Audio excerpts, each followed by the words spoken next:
사무엘하 3장 1절 말씀입니다. 제가 가지고 있는 성경, 구약 성경 466면에 있습니다.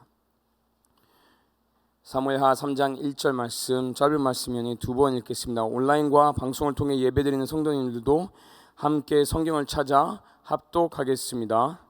사울의 집과 다윗의 집 사이에 전쟁이 오래매 다윗은 점점 강하여 가고 사울의 집은 점점 약하여 가니라. 사울의 집과 다윗의 집 사이에 전쟁이 오래매 다윗은 점점 강하여 가고 사울의 집은 점점 약하여 가니라. 아멘. 아멘. 우리 한번 따라해 보시겠습니다. 점점 강하여 가는가? 아니면 약하여 가는가? 오늘 본문에는 이스라엘의 두 왕이 나옵니다. 우리도 잘 아는 사울 그리고 다윗 왕인데요, 너무나 대조적입니다. 사울은 백성들의 여론조사 인기 1위로 왕이 되었고요, 좋은 환경과 조건을 다 가졌지만 점점 약하여 가더니 결국 한순간에 다 무너져버리고 말았습니다. 반대로 다윗은 처음에는 가정에서도 알아주지 않는 막내였고 사울 왕에게도 계속 쫓기면서 광야 생활로 고생했지만 점점 강하여 가더니 남북을 통일한 왕이 되고 무엇보다도 하나님의 마음에 합한 자가 되었습니다.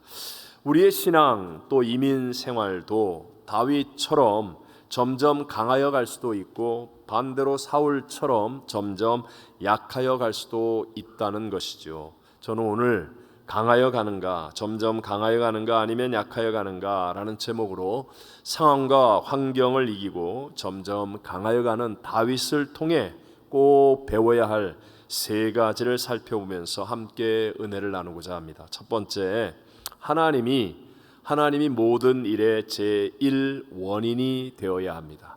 다시 한번, 하나님이 모든 일에 뭐가 되어야 된다고요? 제1 원인이 되어야 합니다. 자, 본문의 상황은요, 이제 다윗을 괴롭히었던 사울 왕이 죽은 직후였습니다. 그러니까 어떤 표현으로 얘기하자면 이제 다윗이 당시의 이스라엘의 수도인 기브온으로 올라가면 자연스럽게 왕이 될 수도 있는 그런 상황이었습니다.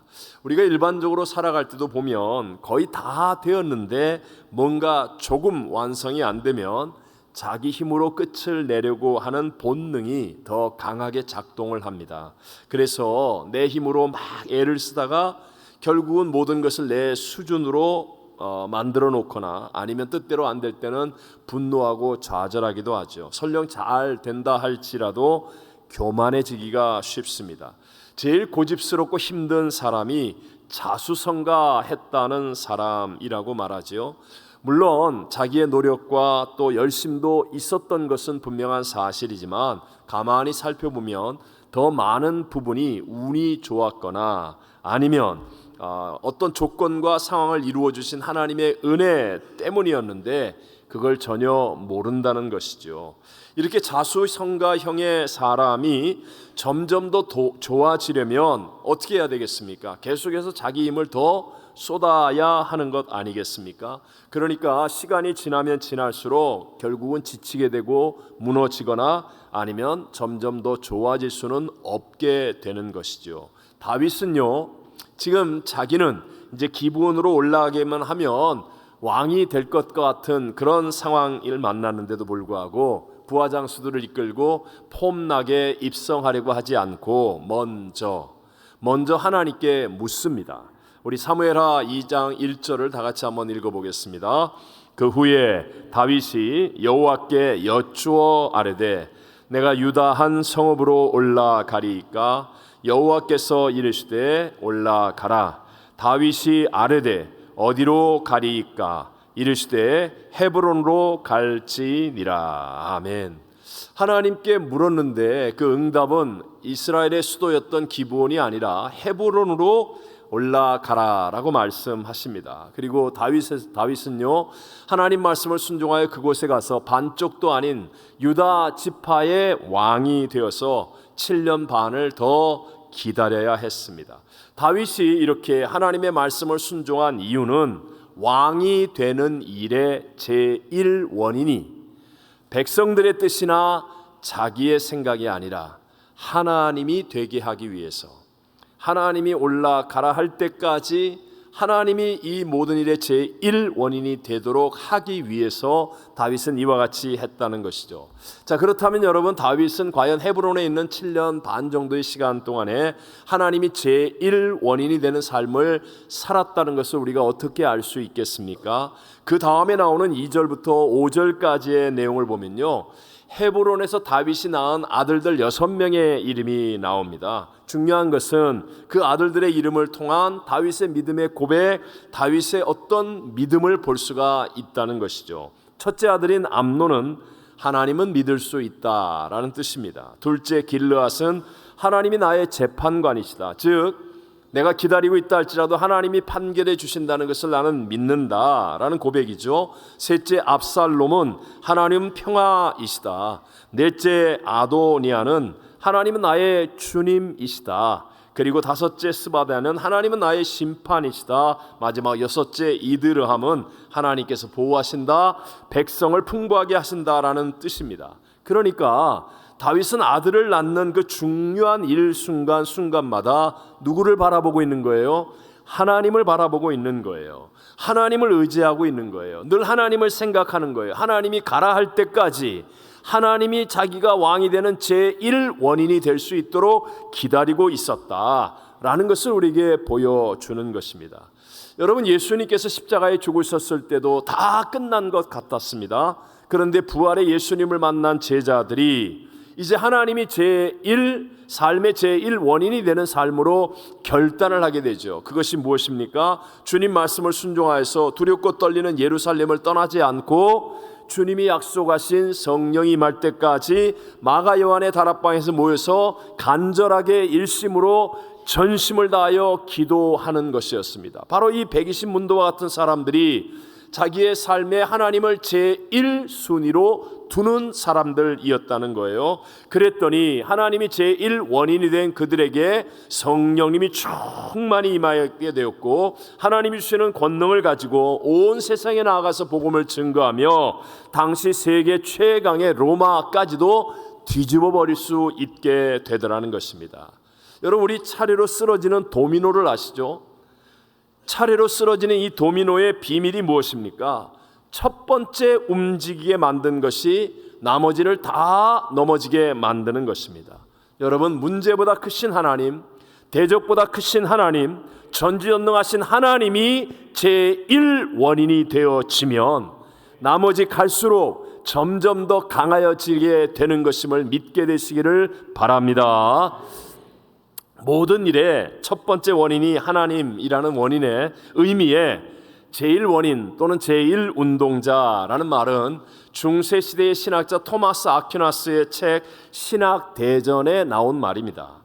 사실 15세기에서 16세기까지는요, 제1원인이 하나님이라는 것을 모든 사람들이 다 동의했고 그대로 받아들이는데 무리가 없었습니다. 그런데 우리가 지금 살아가고 있는 요즘은 이것을 애써 부정하려고 합니다. 첫 번째 원인이 하나님이 아니라 내가 되어야 한다는 거예요. 내가. 예를 들어서 샤르트르의 실존주의 철학에서는 실존은 본질을 앞선다라고 말합니다. 실존이라는 것은 우리 현실의 눈에 보이는 것들을 말하는 것이고, 본질은 보이지 않는 것으로 하나님이라고 생각하면 됩니다. 원래 본질이신 하나님이 목적과 이유를 주시는 것이고, 그 다음에 실존, 즉 눈에 보이는 현실의 것들이 나타나는 것이었습니다. 그런데 이제는 실존이 본질보다 앞선다라고 주장하면서 하나님은 내가 필요해서 만든 가상의 신일 것이야, 진짜는 내 눈에 보이는 현실이 진짜야, 즉 내가 진짜고 나밖에 없어 라고 말하는 것입니다. 그래서 우리의 삶에서 점점 하나님을 지워버려가는 것이죠. 여러분, 하나님을 지워버리고 내 눈에 보이는 현실을 따르면 결국은 두 가지의 영향권 아래 놓이게 되어 있습니다. 그것이 바로 욕심과 두려움이라는 것이죠. 우리 모든 사람이 하나님이 없어져 버리면 욕심과 두려움을 따라 살게 되어 있어요. 그래서 우리 당근과 채찍이라는 말을 우리 듣기도 하지 않습니까? 창세기 3장에서 인간이 타락할 때부터 인간의 모든 싸움은 바로 이것이었습니다. 스스로 하나님처럼 되겠다. 그래서 나 하나님 없이 내가 하나님이 되어서 살겠다라는 것이 인간의 욕심이에요. 그래서 자꾸만 하나님을 쫓아버리고 내 눈에 보이는 현실을 쫓아 살려고 합니다. 하나님을 지우니까 그 다음에 나의 욕심을 채우고 싶어하고 또 두려움을 피하고 싶어하는 거예요. 그래서 하나님께서 그렇게 강조하여 말하고 반드시 심판을 받는 것임을 알면서도 인간은 계속하여 우상을 숭배할 수밖에 없는 것입니다. 왜? 풍요라고 하는 욕심을 채우고 싶어서 애굽의 소라고 하는 우상을 만들어 섬기려고 하고 또 비가 안 오는 것 등 자기 힘으로 할 수 없는 것에 대한 두려움을 해소하기 위해서 바알과 아세라와 같은 우상을 섬기려고 하게 되는 것입니다. 결국 하나님이라고 하는 본질이 없이 눈에 보이는 실존만을 따라서 살아가면 욕심과 두려움에서 허우적거리다가 허무와 무의미에 빠지게 될 것이고 헛되고 헛된 인생을 살고 결국은 영생 지옥에 던져지는 영원한 절망적인 존재에 불과한 것입니다. 여러분, 진리의 말씀인 성경은 하나님이라는 본질이 실존보다 앞선다라고 분명하게 말씀하고 있습니다. 우리 히브리서 11장 3절만 한번 읽어보겠습니다. 믿음으로 모든 세계가 하나님의 말씀으로 지어진 줄을 우리가 아나니 보이는 것은 나타난 것으로 말미암아 된 것이 아니니라. 아멘. 보이는 세계는 그냥 우연히 생기거나 인간이 만든 게 아니라 하나님이 말씀으로 지으셨다. 그래서 보이는 것은 나타난 것으로 말미암아 된 것이 아니라 하나님이라는 본질이 있다라는 사실을 분명하게 말씀하는 겁니다. 예를 들어서 여러분, 구약 성경에서 이스라엘을 점령했었던 아수르 제국이나 바벨론과 같은 대제국이 무너질 때 이스라엘이 강해서 무너진 적이 있습니까? 단 한 번도 없다는 거예요. 무슨 말입니까? 그냥 이스라엘은 하나님을 생각하고 하나님을 의지하고 하나님을 붙들고 하나님과 함께 했는데 아수르 제국이 때를 따라 무너지고 바벨론 제국이 때를 따라 넘어지게 된 것은 역사의 주관자 하나님이 하셨기 때문이라는 것입니다.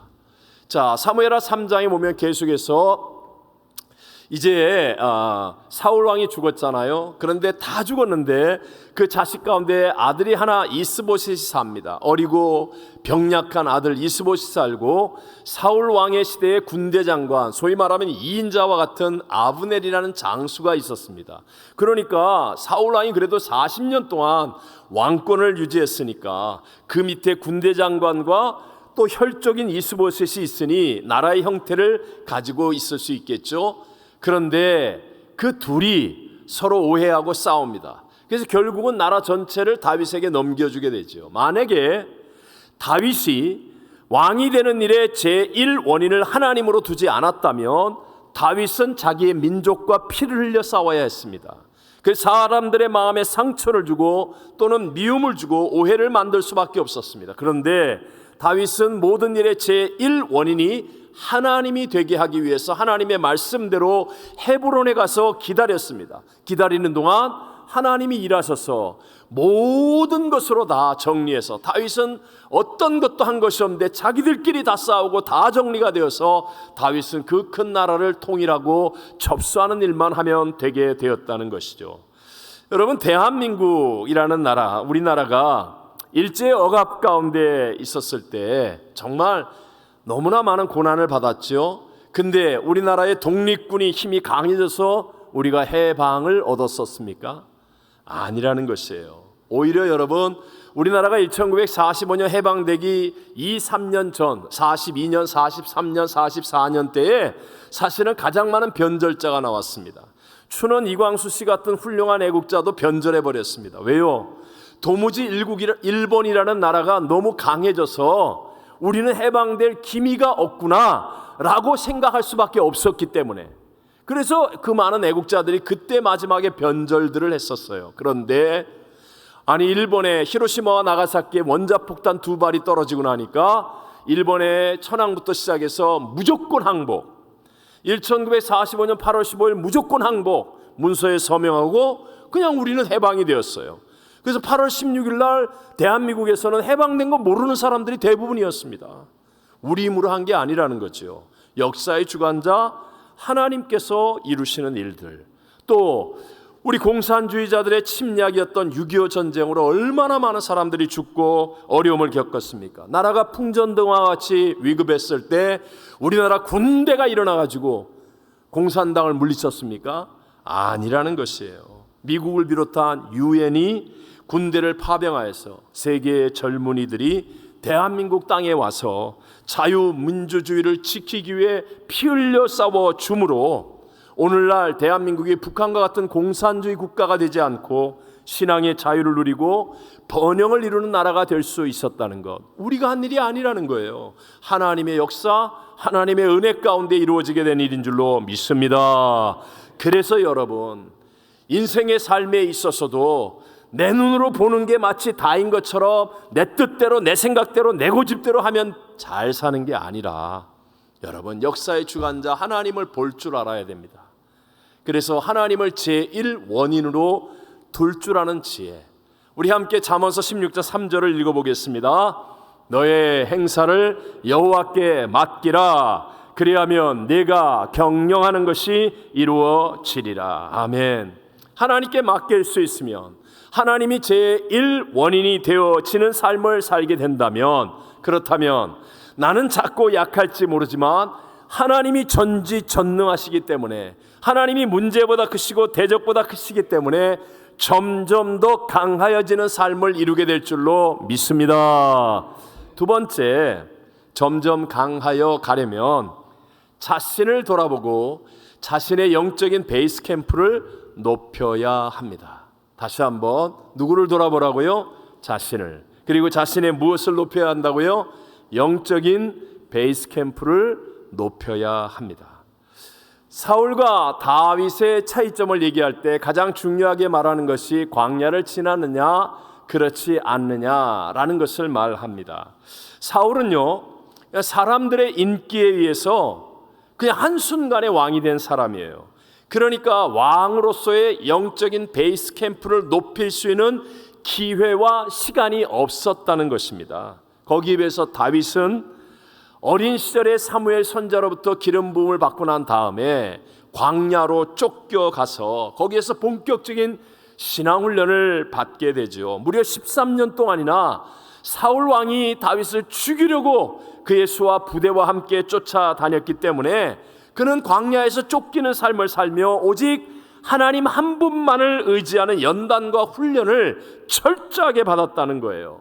광야 미드바르, 이 말은 말씀이라는 다바르라는 동사와 같은 말입니다. 그러니까 광야에서 하나님 말씀을 들으며 찬양하는 생활, 즉 하나님과 친밀해지는 영적인 베이스 캠프를 높일 수 있었던 사람이었다는 거예요. 그러니까 다윗은 남북을 통일하며 수많은 전쟁을 하는데도 흔들림이 없이 영적 전쟁에서 이기는 자요, 나라와 백성을 하나님의 말씀으로 올바르게 인도하는 사람이 된 줄로 믿습니다. 세계에서 제일 높은 산이 에베레스트 산이죠. 8,848m. 1953년 뉴질랜드의 산악인 에드먼드 힐러리와 네팔의 세르파인 텐징 노르가이가 세계 최초로 이 가장 높은 정상을 등반합니다. 그 이후부터 전 세계에 산을 좋아하는 사람이라면, 산악이라면 다 바라는 꿈과 목표가 되었습니다. 지금은요, 한번 입산하는데, 에베레스트 산을 등반하는데 5명 기준으로 7만 불을 내야 됩니다. 입산료만 7만 불이고 그 외에 들어가는 경비는 더 훨씬 많겠죠. 그런데도 불구하고 이 에베레스트 산을 오르기 위해서 사람들이 얼마나 많이 오는지 몰라요. 어떤 때는 보면 마치 동네 뒷산 올라가는 것처럼 사람들이 그냥 줄을 쫙 서서 에베레스트 산 등정을 합니다. 그 이유는 등정에 성공할 확률이 높아졌기 때문이에요. 이유가 무엇이냐? 등반 장비가 좋아졌고 기상 관측 기술이 발달한 것도 한 부분이지만 그보다도 더 중요한 것이 바로 베이스 캠프가 높아졌기 때문이라는 거예요. 최초의 그 산 정상 정복자 에드먼드 힐러리가 올라갈 때는 베이스 캠프가 3,000m였습니다. 그러니까 거의 6,000m를 올라가야만 해요. 근데 지금은 베이스 캠프가 아무리 낮은 곳도 5,325m예요. 그러니 거의 2배 가까이나 베이스 캠프가 높아진 거예요. 그러니까 조금만 올라가면, 웬만한 등산하는 사람이라면 조금만 올라가면 누구나 정복할 수 있다. 그래서 그 수많은 사람들이 도전을 하는데도 불구하고 무려 98.5%의 정복률을 가진 것이 되었습니다. 베이스 캠프가 높아졌기 때문에. 이것은 우리의 신앙생활에서도 마찬가지입니다. 오늘날 마지막 시대를 살아가는 저와 여러분이 상대하고 정복해야 할 육신적인 삶의 수준, 세상의 삶의 수준은 얼마나 지금 높아지고 있는지 모릅니다. 제가 한번 쉽게 설명을 하면요, 제가 처음 남미에 갔을 때 얼마나 덥습니까? 그런데도 웬만한 건물에 에어컨이 없었습니다. 에어컨이 없었어요. 그래서 교회당에 선풍기 하나 갖다 놓으니까 전부 다 기뻐했습니다. 와, 선풍기. 그거 봐요. 아무도 못 느끼잖아요. 그땐 그랬어요, 정말. 지금은요, 에어컨 온도 1도, 2도 차이에 막 짜증내고 화를 냅니다. 뭐 여러분이 사용하고 있는 뭐 핸드폰만 봐도 알 수 있죠. 얼마나 좋아지고 뭐 수준이 얼마나 높아졌는지. 세상의 미디어 문화, 레저 문화, 놀이, 여가의 즐김, 휴가, 맛집의 수준, 모든 것들의 수준이 너무너무 높아졌습니다. 거기에 따르는 두려움, 정신적인 공허, 질병, 중독의 덫 너무너무 많아졌습니다. 만약에 여러분, 우리의 영적인 베이스 캠프가 더 높아지지 않으면 우리는 결코 더 점점 강해지는 삶을 살 수 없다는 거예요. 세상은, 우리가 정복해야 될 세상은 어마어마하게 높아가고 있는데 우리의 영적인 베이스 캠프는 옛날 어렸을 때 교회 나왔을 때보다 못해. 학창시절엔 교회를 5번이나 나왔는데 이제는 한 번 나와주는 것도 대단하게 생각하는 영적인 수준. 그 베이스 캠프를 가지고는 결코 이길 수가 없다는 것이죠. 먼저 정직하게 자신의 영적인 베이스 캠프, 신앙생활의 베이스 캠프를 살펴보고 높여야만 합니다. 여러분의 예배 생활, 기도 생활, 순종 생활, 봉사, 전도 바르게 살펴보아야 합니다. 그래서 나의 영적인 베이스 캠프를 확인해야 한다는 거예요. 여러분은 지금 우리의 영적인 베이스 캠프를 높이기 위해 교회에서 하는 한기다말 매일매일 하고 있습니까? 뭐 어제 안 해도 오늘 가면 목사님이 또 얘기할 텐데 뭐 오늘 안 해도 뭐 괜찮겠지. 베이스 캠프가 전혀 높아지지 않아요. 감사 노트, 열방을 품는 중보기도, 피드백을 나누는 일, 성경을 필사하는 일 등 나의 영적인 베이스 캠프를 높이기 위해 정말 우리는 어떤 일들을 하고 있습니까? 만약에 우리는 인터넷도 많이 보고 뭐 핸드폰도 많이 쓰고 그냥 드라마도 많이 보고 뭐 온갖 세상의 것들과 막 함께하는, 이것은 점점 많아지고 높아졌는데, 그런데 하나님 말씀을 순종하는 것과는 멀리 떨어진 곳에 나의 영적인 베이스 캠프가 있다면, 그렇다면 여러분은 정상을 향해 올라가기가 힘들고 어려울 수밖에 없다는 거예요. 그리고 점점 더 강하여져가는 그런 신앙을 기대하기가 힘들다는 사실입니다. 이 시대에 정말 많은 교회와 그리스도인들이 갈등을 겪고 어려움을 겪고 있습니다.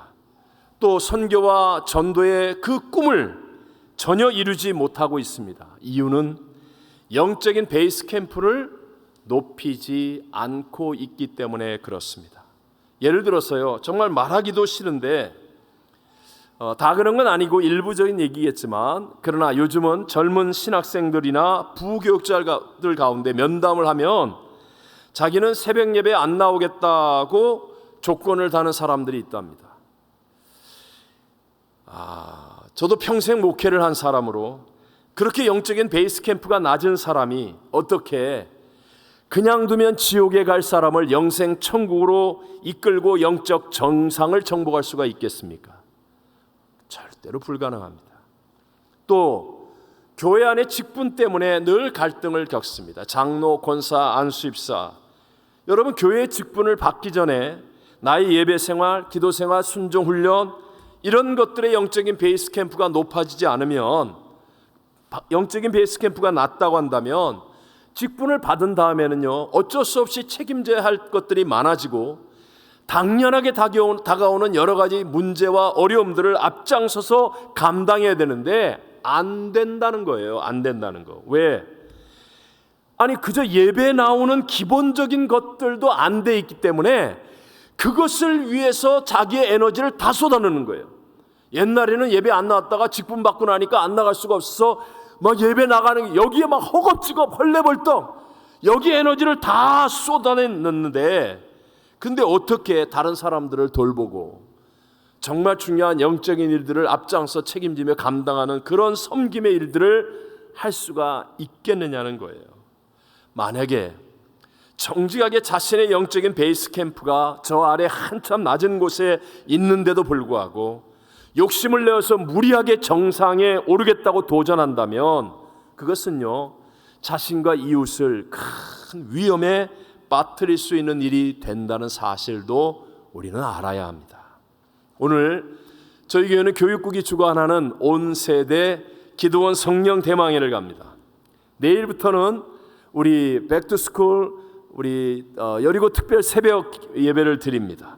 또 금요일부터 한어 유년부에 우리 여름 마지막 VBS를 합니다. 그리고 다음 주간에는 2차 멕시코 단기 선교를 떠납니다. 참 많은 일들이 우리에게 주어져 있습니다. 저는 이런 일들을 통하여 우리 자신의 영적인 베이스 캠프를 높이는 훈련이 이루어지는 것이라고 믿습니다. 여러분, 정말 중요한 투자입니다. 세상에 썩어진 것을 위해서도 아까워하지 않으며 시간, 노력, 물질을 드리는데 영생을 위한 일에 정신을 차리고 주님 오실 날 앞을 두고 우린 나 자신의 영적인 베이스 캠프를 높이는 일에 힘을 다해야 됩니다. 다시 한번 말씀드립니다. 지금 같은 기상, 이상 기후에 난리가 어디 있습니까? 사람이 살 수 없는 한계점을 넘어가고 있습니다. 물난리, 홍수, 태풍, 지진, 화산 폭발, 미움, 갈등, 총기 사고, 전쟁, 풀어지지 않는 평화. 더 이상 하나님이 우리에게 말세다라고 보내주실 수 있는 사인이 없습니다. 이제 하나님이 우리에게 보여줄 수 있는 사인이란 사인은 다 왔습니다. 이제 말세다. 너희 인간의 힘으로 안 된다. 예수님이 곧 재림하신다. 지금 하나님이 마지막 사인을 우리에게 다 던지고 있습니다. 그런데도 불구하고 내가 정말 기름을 준비하는 신부같이 영적인 베이스 캠프를 높이겠다고 하지 않는다면 그 책임은 하나님께 있는 게 아니라는 거예요. 나 자신에게 있을 수밖에 없다는 것. 여러분, 영적인 베이스 캠프를 높이면 어떤 환난과 어떤 문제와 어떤 대적이 일어난다 할지라도 우리는 점점 더 강해지는 승리의 삶을 살 수 있음을 믿게 되시기를 바랍니다. 자, 마지막 세 번째로요, 점점 강하여 가려면 하나님의 목적을 이루어드리는 한 사람이 되어야 합니다. 자, 무엇을 이루어드리는? 하나님의 목적. 하나님의 목적을 이루어드리는 한 사람. 사울 한 사람 때문에 가족이 다 죽었고 그리고 점점 약해지다가 망해버리고 말았습니다. 반대로 다윗 한 사람 때문에 집안이 점점 더 강해지고 왕성하게 되었습니다. 우리가 잘 아는 믿음의 조상 아브라함도 한 사람이었습니다. 이 한 사람으로부터 거대한 민족이 만들어지고 하나님의 축복의 물꼬가 트여지게 되었습니다. 혹시라도 오늘 예배드리면서 나 하나쯤이야 착각하면 안 됩니다. 내가 무슨 일을 할 수 있어? 착각하지 마십시오. 하나님이 찾는 한 사람이 되어지면 여러분 한 사람 때문에 여러분과 여러분의 다음 세대가 살고 가정이 살고 직장과 사업이 살고 학교가 살고 이 땅이 살고 하나님의 나라가 세워지게 될 줄로 믿습니다. 만약에 나 한 사람이 다른 사람들을 살리는 점점 더 강해질 수 있는 사람이 되려고 한다면 나 하나 즐거우면 된다는 식으로 안일하게 인생을 편하고 쉽게 살려고 하면 안 될 것입니다. 가문이 나의 다음 세대가 나로 인해서 흥황하든지 나로 인해서 몰락할 수도 있다는 사실을 책임감 있게 받아들이고 우린 정말 바른 믿음의 길을 가겠다고 결단해야 됩니다.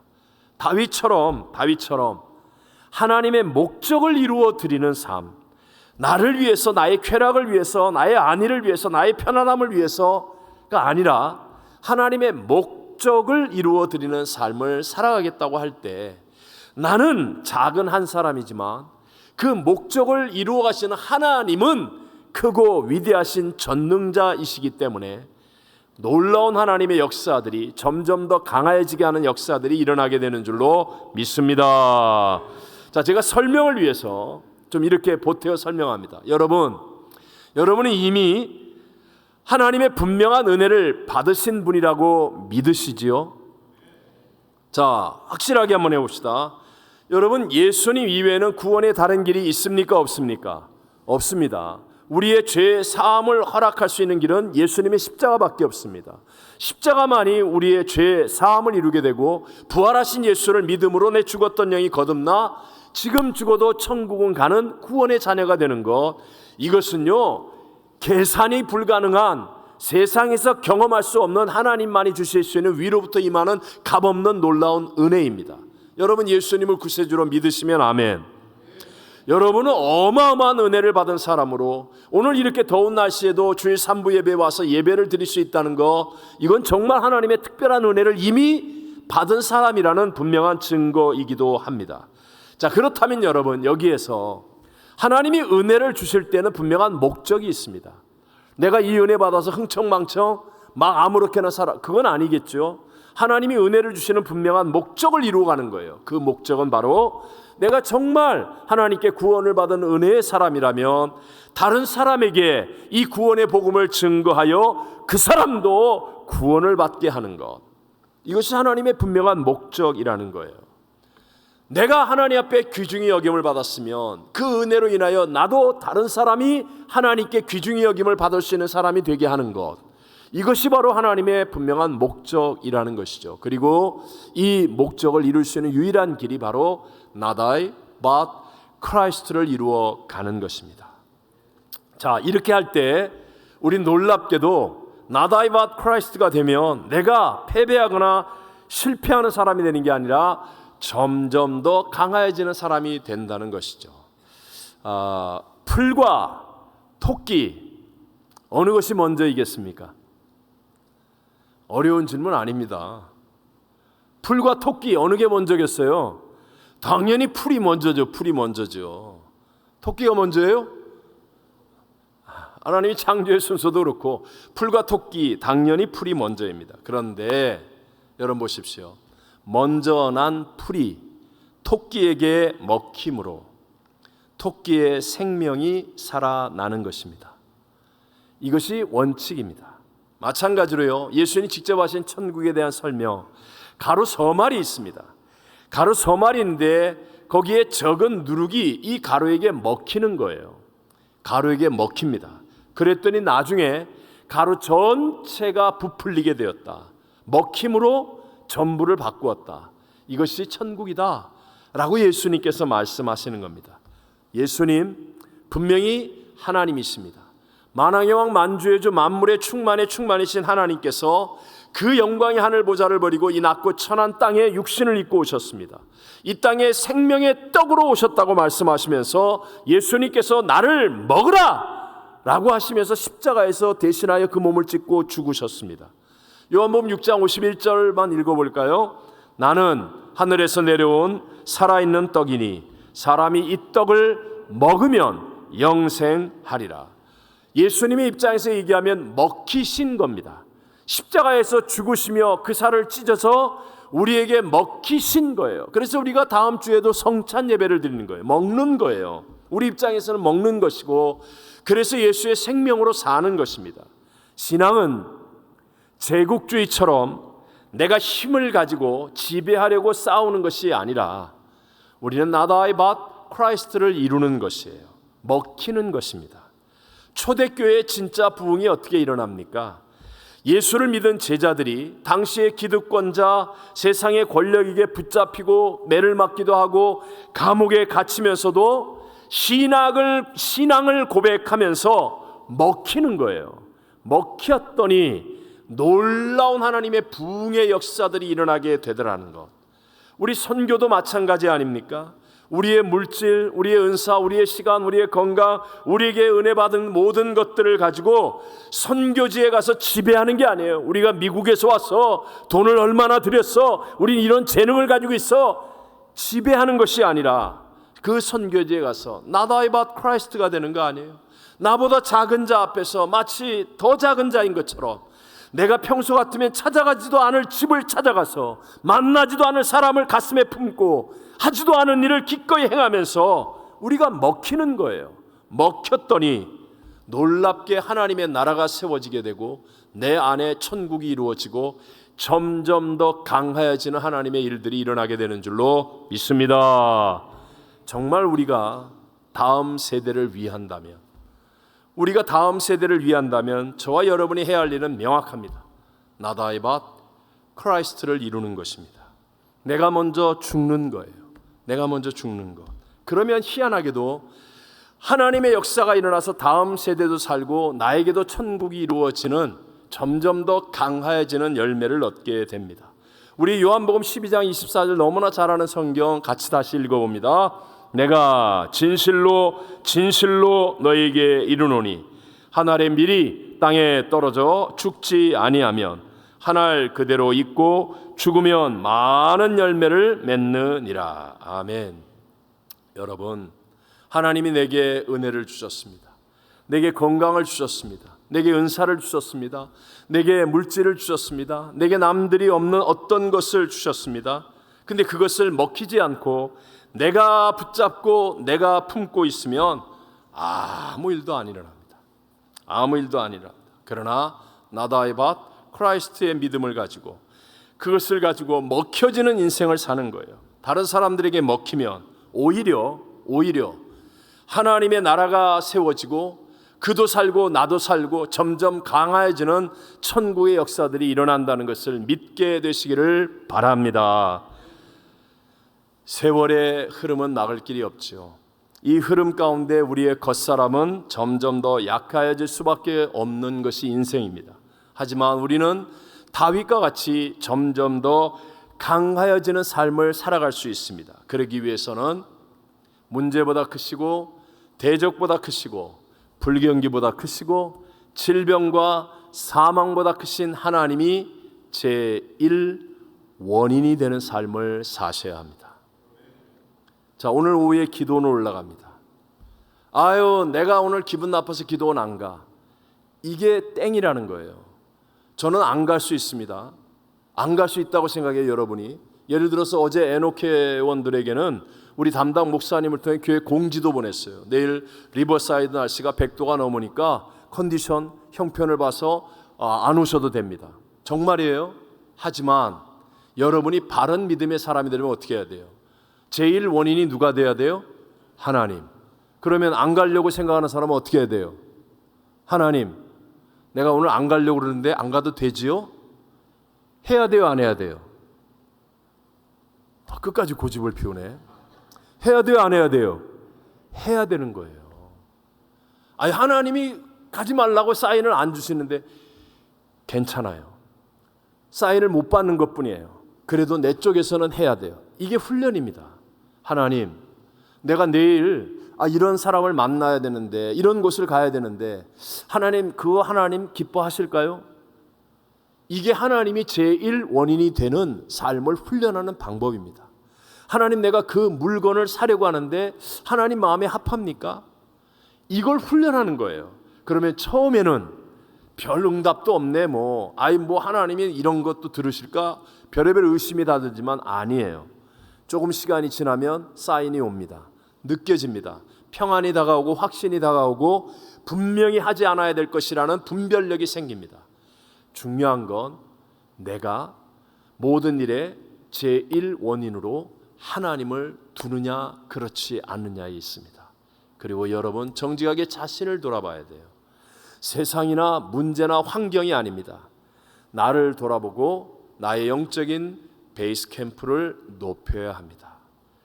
예수님이 어제나 오늘이나 영원토록 동일하신 분이지 나의 영적인 베이스 캠프가 초등학교 때나 중학교 때나 지금이나 결혼한 후나 지금 뭐 이 에노케온이 될 때나 또 동일하다. 그거는 끝장나는 겁니다.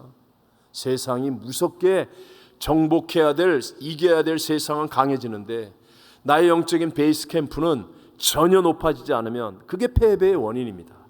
돌아봐야 합니다. 그리고 하나님의 목적을 이루어 드리는 한 사람이 되려고 해야 됩니다. 내가 가진 것이 무엇이든지 크든지 작든지 나 한 사람쯤이야? 아닙니다. 하나님은 나를 소중히 여기십니다. 나를 알고 계시고 보고 계십니다. 나와 함께 하기를 원합니다. 그래서 내게 주신 은혜, 내게 주신 것을 가지고 내가 하나님의 목적을 이루어 드리려고 Not I but Christ의 삶을 한 걸음씩 걸어가면, 그러면 나의 겉사람은 후퇴할지라도 문제와 대적이 생긴다 할지라도 다윗처럼 점점 더 강해지고 점점 더 위대한 이름으로 남게 되는 승리가 일어나게 될 줄로 믿습니다.